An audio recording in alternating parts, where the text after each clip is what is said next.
हरे कृष्ण, राधे राधे।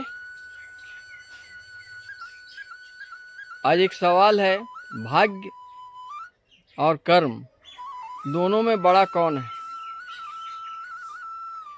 भाग्य के भरोसे बैठे रहने से काम नहीं चलेगा दोस्तों, कर्म ही प्रधान है। आदि ग्रंथ में लिखा हुआ है, गीता में भी लिखा है,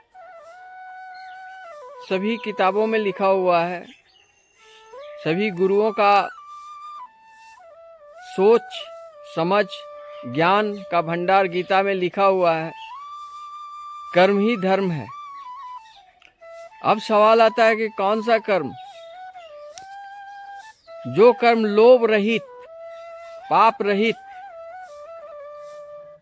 स्वार्थ रहित, सेवा भावना से जो कर्म करते हैं वो सत्य कर्म है। उस कर्म के करने के बाद जब आपको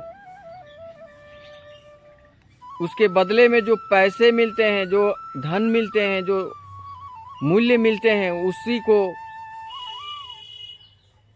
इनकम बोला जाता है, सही आमदनी बोला जाता है, उसमें बरकत भी होती है। आप 100% में 90% तक धन का उपभोग करें, 10% में 8% सेविंग करें, 2% दान करें। इस तरह का सत्कर्म करने से आपका फिनेंशियल कमी भी कभी नहीं होगा, पुण्य भी कमी नहीं होगा। तो हर वक्त आप दो तराजू में तोलते रहें, पाप और पुण्य। पाप और पुण्य का जो लेखा जोखा है वो आपको मिलेगा। पाप बिना कष्ट दिए नष्ट नहीं होता, पुण्य बिना सुख दिए नष्ट नहीं होता। जब आप सुखी होते हैं तो आप समझ लीजिए कि आपको कोई पुण्य का फल मिला है। लेकिन जब आपको कोई कष्ट होता है, कोई तकलीफ होती है, कोई दुर्घटना होती है, कोई विनाश होता है, तो समझ लीजिए कि किसी पाप का ही फल, कर्म फल है। इसलिए दोस्तों, कुछ ऐसा ही करें जिसमें पाप बढ़ता न जाए, घटता जाए और पुण्य बढ़ता जाए। सेविंग का मतलब सिर्फ धन का नहीं होता है। सेविंग का मतलब ये भी होता है जो पुण्य का सेविंग हो, अच्छे कर्मों का सेविंग हो, जस का सेविंग हो, मन वचन कर्म सब शुद्ध हो। यह भी एक प्रकार का धन ही है। एक और धन है जो पूरे समाज में आपको सम्मान मिलता है।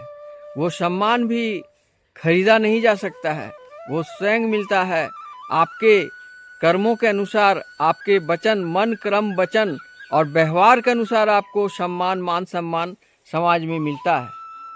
तो दोस्तों,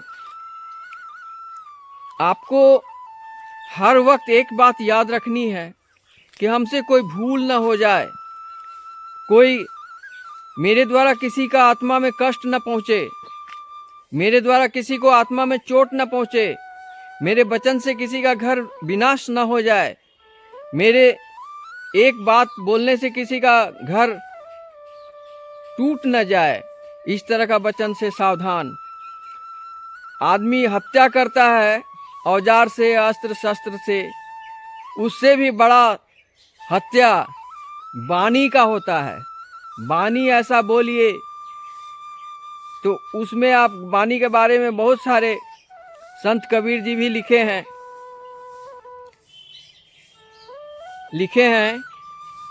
हैं जिसको पूरे समस्त संसार को अगर धरती का कागज बना दिया जाए और समस्त वृक्षों का, पेड़ों का कलम बना दिया जाए तो भी हरिगुण को लिखकर समाप्त नहीं कर सकते हैं।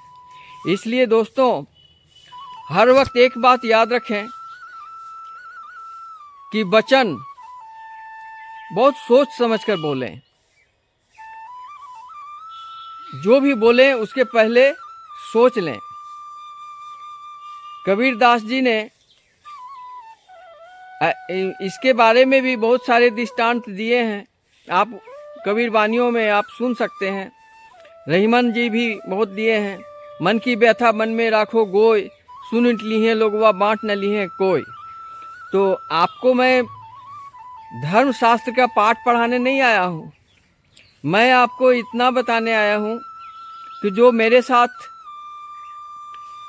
हुआ, जो हो रहा है, जो होना है, उसके बारे में अपने दोस्तों को इस बारे में शेयर करना है। आप जो भी करें काम सोच समझ कर करें, सोच समझ कर बात करें।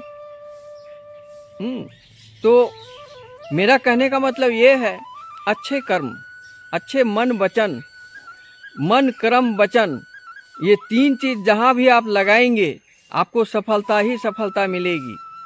इसके लिए 3 चीज़ आपको रखना बहुत सख्त रूप से पकड़ना होगा। क्या? पहला है धैर्य, हर परिस्थिति में आपको धैर्य रखना है। नंबर 2 आत्मबल, आपके मन में हर समय आत्मबल स्ट्रांग होना चाहिए। आत्मबल कभी भी आपका आत्मबल कम न हो। हर समय आपका, जिस समय आपका आत्मबल घट जाएगा आपका जीतना मुश्किल हो जाएगा, कोई भी खेल में आप हार जाएंगे। इसलिए दोस्तों, कभी भी आत्मबल को कम होने मत दीजिए। नंबर 3 है चरित्र, चरित्र को हर समय स्ट्रांग बना के रखिए। ये 3 चीज जिसके पास है वो बहुत मजबूत इंसान है, वो बहुत मजबूत जीव है, प्राणी है। और 3 बात आपको हर समय त्याग कर देना है। ईर्ष्या, क्रोध, घृणा। किसी भी व्यक्ति का धन संपत्ति देखकर ईर्ष्या न करें, क्रोध न करें, और किसी बीमार आदमी को देखकर या बुजुर्ग को देखकर घृणा न करें।